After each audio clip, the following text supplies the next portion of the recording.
2-3 ദിവസങ്ങൾക്ക് മുമ്പ് നിയമസഭയിൽ വച്ച് നടന്ന പുസ്തകമേള കാണുവാൻ പോയിരുന്നു. വളരെ മനോഹരം, നല്ല ആംബിയൻസ്.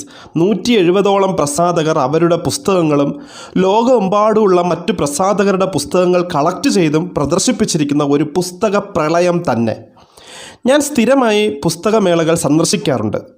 മനോഹരമായി അടുക്കി നിരനിരയായി വച്ചിരിക്കുന്ന പുസ്തകങ്ങൾ കാണുന്നതും നല്ല നല്ല പുസ്തകങ്ങൾ എടുത്ത് മറിച്ചു നോക്കുന്നതും അത് വാങ്ങി വായിക്കുന്നതും പുതിയ പുസ്തകങ്ങളുടെ പേജുകൾ മണപ്പിച്ചു നോക്കുന്നതുമൊക്കെ എനിക്ക് വളരെ ഇഷ്ടമാണ്. ഓരോ പുസ്തകങ്ങളും ഓരോ വാതായനങ്ങളാണ്. അത് നമ്മിൽ നിന്നും അടർത്തി മാറ്റി സാധ്യതകളുടെ അനന്തവിഹായസിലേക്ക് പറന്നുയരുവാൻ നമ്മുടെ മനസ്സിൻ്റെ ചിറകുകൾക്ക് ശക്തി നൽകും. അങ്ങനെ ഓരോരോ ചിന്തകൾ സ്വരുക്കൂട്ടി ഞാൻ ഈ പുസ്തകമേള മുഴുവൻ കണ്ടു തീർത്തു. ഈ പുസ്തകമേളയിൽ എൻ്റെ മനസ്സിനെ ആഴത്തിൽ സ്പർശിച്ച ഒരു കാഴ്ച ഞാൻ അടുത്ത വീഡിയോയിൽ നിങ്ങളെ കാണിക്കാം. കൂടെ ഉണ്ടാകുമല്ലോ.